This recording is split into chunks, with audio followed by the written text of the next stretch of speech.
Welcome to the Friday show, brought to you this week by Woodbine. We're just 1 week away from the Queen's Plate next Sunday. The probables will be out, and there's a lot going on between now and then. This Friday, there's a couple of stakes races that were originally scheduled last Sunday.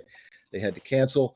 And on Saturday, 2 graded stakes, the Trillium, a grade 3 for fillies and mares, 3 and up, and the Bold Venture Stakes, a grade 3 as well, open to all horses 3 and up. Sunday, the Bison City Stakes, and also the grade 3 Seagram Cup. So a lot of racing this weekend, but next weekend is the Queen's Plate, the biggest race of the year. And you can get all the information at woodbine.com. I'm Ray Paulick, and I am pleased to be joined this week by Joe Gorajec. Joe is the retired longtime executive director of the Indiana Horseracing Commission, and earlier this week wrote a commentary for the Paulick Report on the Horse Racing Integrity and Safety Authority, specifically calling into question their lack of transparency in certain areas. Joe, welcome to the Friday show. Hey, Ray, thanks for having me. It's good to see you again. It's been a while. It has. So you wrote this piece that said that HISA needs to be more responsive to the people who are putting up the money to support this new national office created by the Federal Trade Commission, created by Congress through the Federal Trade Commission. Can you explain, just in a nutshell, what's the basis of that? Well, when you look at HISA, and you look at what they should be doing, or what you think they should be doing, is anything that's within their authority, which is they're responsible for, they should, in my view, and I think in the view of just about everyone who was a supporter of the legislation, is that they should be doing a better job than state government had been doing. So they should exceed the standards of state government on all levels. And when I looked at the issue of transparency, up till now, they're quite frankly a complete failure. Yeah, there's certain things you brought up, scheduling of board meetings, agendas for board meetings, things like that. And you also think that they need to be a lot more open about who works for them, how much they're getting paid, and all that. It is my understanding that some of those things are going to be addressed in the fairly near future. As far as they're ramping up their staff. They haven't about more than a couple of press releases about who works there. But state government had decades to get their act together. HISA is a fairly short timeline here. They are in many respects, but I don't buy that line of reasoning from a transparency standpoint. And the reason I don't is transparency is not something that's necessarily transparency is something that happens in the moment. So for example, if you're going to have a board meeting, the equivalent of a racing commission meeting, okay, so you send out a notice, you send out a public, you publish an agenda, you have the meeting, you have an open meeting where people can attend, hopefully participate. After that happens, you distribute minutes and you distribute a transcript of that. So all that really happens, and most of it happens in real time. When you set the meeting, you set up the notice and the agenda, you have the meeting. A week or two later, there's minutes. Another week or two later, there's transcripts. So there's really not a lot of thought that needs to be put into it. I mean, either you're going to be transparent and provide that to the public, who I believe deserves it, or you're not. Yeah, you're talking about state agencies, government agencies, and HISA is not a government agency. It was created by the government to operate underneath the Federal Trade Commission, but it's a private agency, and I don't know. There's nothing to keep them from doing what you would like to see happen, but there's nothing that says they have to, and that's kind of, I think, what they're leaning on. Yes, I believe you're correct in that, and I don't dispute that. I haven't said in my piece that they are required to do this. What I do say is that the public and all the racing industry participants deserve for them to do this. HISA is extracting, as you well know, a lot of information from the racing industry. Information that racing participants have never, ever have to provide. Other than being licensed, which everyone knows is a state prerogative. They've never had to register themselves. They've never had to register their horses. They've never had to register their horses in an ever-changing environment where they move from track to track, from training center to track. And that's just the trainers. Other individuals have to register. They're extracting a lot of information out of jockeys, out of racetracks. And I'm not saying that's bad. I mean, I think they should be doing that. That's part of their job. Okay. But to me, and now I use the word hypocrisy, and that's not a word that I generally use lightly. I mean, there's severe negative connotations to the word hypocrisy. Mm-hmm. And what follows that is being a hypocrite. I mean, you don't use those words lightly. You know, having said that, when you look at what HISA is extracting from the industry in an effort to be what they call transparent, and what they're providing the industry on themselves is in the form of self-disclosure, is like night and day. You know, if you say one thing, that's fine, but back it up. You know, you don't walk the walk and not, you don't talk the talk and not walk the walk. Right. And that's quite frankly what they're doing. They have a do as I say, not as I do attitude. And quite frankly, it's more than off-putting. It is just it's just substandard, and it shouldn't be tolerated. I think that HISA was modeled after an entity in the financial industry whose initials are FINRA, F-I-N-R-A, and it's something that was created 80 or 90 years ago. It's the same exact model. A private entity that reports to a government agency to oversee the securities business, and they're not entirely transparent on a lot of the things they do. They are more so than HISA, but they've had 80 or so years to sort of set up a system of putting out their financials, putting out reports after board meetings, but their meetings are not open, and I don't think the meetings of another organization, this is similar to the Federation Equestrian International, which is a governing body for that horse sport. They're not entirely open either. So I don't think it's unprecedented for a group to not have open meetings, to not put transcripts out of meetings. Let's face it, I don't think state governments did very good with a lot of commissions. You were involved in one that I think was very efficient. There are a lot of them that weren't, and I'm not sure that the model that was set up for state commissions would maybe work as well for HISA. Well, it can work as well, and in fact, it can work better. I don't disagree with what you're saying on a factual level. But I think it's just flat wrong to suggest that HISA, because they're private and not public, should have a lower standard than what racing participants are used to. I mean, that's contrary to, at least, if not the letter of the law, it's definitely contrary to the spirit of the law.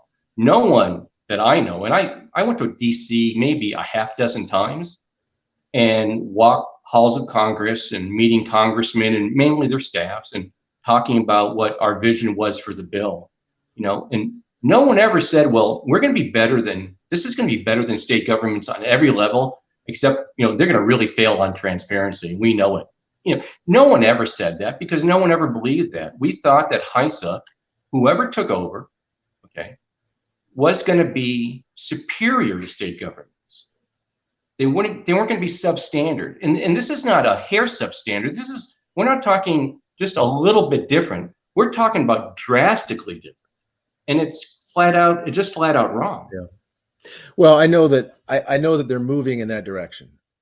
And again, the timeline for what they've had to do from going into a law in January of 2021, we're 18 months later, they've had to appoint a board, appoint committees, do a search for a CEO. That search, I think, ended in January, February of this year. There's a lot to accomplish in a short time. I'm going to give them some time and hope that they become more transparent. I don't think that you're going to get your wish as far as open meetings. And I'm not sure I want to see open meetings that turn into circuses like the California Horse Racing Board meetings with the public basically taking the commissioners hostage. I'm not sure that's the best way to go with this.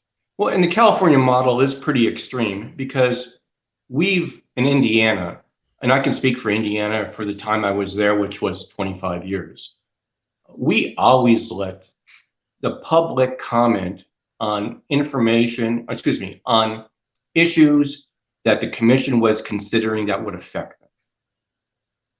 And I'm not a big fan of the open mic session at the end of the California Horse Racing Board's meeting. I think that does go too far. Okay, so, but the fact of the matter is that there's so many unanswered questions about the board meeting. I mean, do they have board meetings? Okay, if they have board meetings, do all the board members attend? Are they fully engaged? Do they ask pertinent questions? What information are they given with regard to the issues that they are going to be decided? Do they take a vote? What is the vote? No one knows that. Someone can tell us that, although they haven't. But even if they did tell us that, telling us that, really, I don't want to be told. I want to see it. And I just don't want to see it. Yeah. Quite frankly, I'm retired. I don't want to see everything they're doing. But, the people who have skin in the game, they want to see it. They want to see it. They want to be able to participate. If someone's making a decision that's going to affect their livelihood, they would like to walk up to the podium and say, hey, this is me, so-and-so. This is what I do. And this is what you're deciding is going to affect me in this way. I just want you to consider that. You know what? They may not get their way. On a lot of issues, I had people in front of the Horse Racing Commission all the time that didn't get their way. Okay. And sometimes they complained that they didn't get their way, but they didn't say, you know what? They didn't say it wasn't an open process. And they respected the commission for sitting there and listening to them. And I don't think most of the people in the horse racing industry even know what these board members look like. You do bring up a good point about taking feedback from the constituencies, the stakeholders. And that's actually what happened fairly recently when HISA said they would not enforce the toe grab rules that were part of the regulations that were adopted. They were approached by several different groups. I think the THA, I think maybe TOC was involved. There were several groups that approached them and said, hey, we think this is a problem and we'd like to sit down and talk to you about it. It was done privately. It was not in an open meeting. But they came with suggestions on how to make it a better rule. And I think this was an example of HISA listening to what they had to say, taking it into account and making a change. Would it have been better if that was all done in the open? I'm not so sure. You take an issue like this, and I don't know all of the details. Did these individuals who approached HISA that were responsible for the change, did they take the same position before and were ignored? And was there just a critical mass before it was going to be implemented? We don't know that because, we don't know what transpired before because it wasn't open. So well, you do raise a good point, and I'm not dissing your point. Yeah. I'm just saying,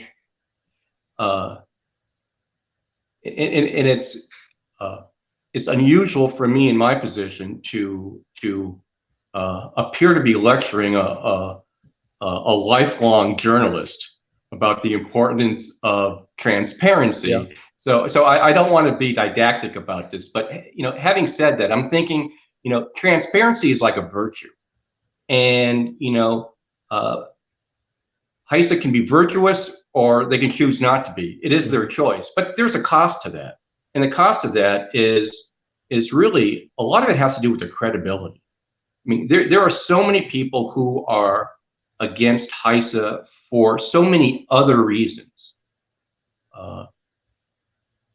The unprecedented nature of the information that they have to file and the cost that they're going to have to pay. Now, those things, probably can't be mitigated. Having said that, you don't want to layer on an attitude of hypocrisy and arrogance to that, because, someday you're going to look around and you're not going to have any friends. Well, you're right. They can't be mitigated, but they can be litigated. And the opponents of HISA are doing that right now. And they are. You're right. But I think HISA's take on transparency, which is up till now has been, we ain't going to do it, is really not only a bad look, but it's just bad business for them. On the adoption of rules, the public actually does and has had opportunities to sound off in the public comments that were posted to the Federal Register. Anybody can object to rules. Someone has to go through all of that stuff. If you make that, if you open that up to an open forum for a national audience, and remember, you were talking about your commission meetings are just for one state. Now you're going to open it up to all states. You'd have a meeting that never ends. No, not necessarily. I don't agree with that, because you can always limit participation, but you shouldn't limit the discussion with regard to the deliberation of the decision makers. So you could have a meeting, quite frankly, that no one could participate in, but everyone could see. Yeah. So they could have faith in the process, or they could be very critical of the process. I mean, if you have two board members who fall asleep at a commission meeting, and I've known in the course of my career a couple of commissioners, one live and others by just word of mouth, that appear uninterested to the point of being, not awake. So viewing that in person informs people on the capabilities and the competency of a board or of a racing commission. And if you don't see that, you don't know. And with regard to all of this written input, well, why not the committees that go through this information before it gets to the board? Why can't their meetings be open? I mean, is this stuff so secretive that they don't want anybody to hear what they're talking about? I mean, the public can have input, and HISA could take that input and they could throw it into the trash. I'm not claiming that they do that, but they could do that and no one would know the difference, would they? Well, I think one thing that we have to face here is that there are enemies of racing that would take anything said at a public meeting and try to turn it around and use it against the industry. That's the last thing we want to have happen. But my advice is just don't say stupid things in public. Well, it's not so much stupid things, but debating serious issues, looking at scientific data, looking at things that may or may not lead to increased fatalities. I just think you need to be careful when you're talking about some of those things. The other thing I'll just say, and again, I wish the whole world were transparent, Joe. It's just not. There's a lot of other industry organizations that are funded by the industry that are not open at their meetings. The Breeders' Cup meetings are not open. It's an entirely industry funded organization. The Jockey Club meetings are not open. I think that's something that, and they're funded through registrations and through all of their companies. So there are a lot of industry organizations that are effective that are not open. Yeah, but they're not regulators. And if the Jockey Club regulates the breed registry. Well, Yeah, the Jockey Club operates as a business, and but they're not regulators. You know, you can, for the example, the Breeders' Cup. What regulations do they actually even make? I mean, they might have a few add-ons with regard to integrity that are above and beyond what states do. You know, maybe with regard to, let's say, out of competition testing might be one of them, Right. And there's probably a handful of others. But no one looks at the Breeders' Cup as being a regulator. I mean, they don't make the rules. Commissions, and now HISA makes the rules. And so I'm not disagreeing with what you're saying on a factual level. I just don't think that it's a very good comparison. All right. Well, Joe, listen, we could go on in this a little longer, but I appreciate your point of view. And I also want to remind people that Joe supported this, worked for its passage, and you're making these points not to nitpick, but to make it better. Am I correct? Oh yeah. You know, I spent some time and some effort helping this along in a very, very itsy bitsy, teeny weeny, tiny way. But there are so many others that have done so much more, and I think most others that have been advocates of federal legislation. Okay, it'd be a very small percentage of them saying, "Well, you know, we don't care if there's transparency or not." I mean, they expect HISA to exceed what state governments have done. And right now, on transparency, they're just a failure. All right. Well, we're going to leave it there. Joe, thanks so much for taking the time to join us this week.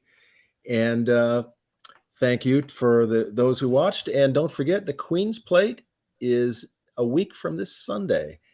Ray, thank you very much. Ray, thank you very much. And I hope you publish my next piece. I haven't seen it yet, but I will certainly take it into consideration. I appreciate that. Thank you so much. All right. Thanks so much. And we'll see you all next week.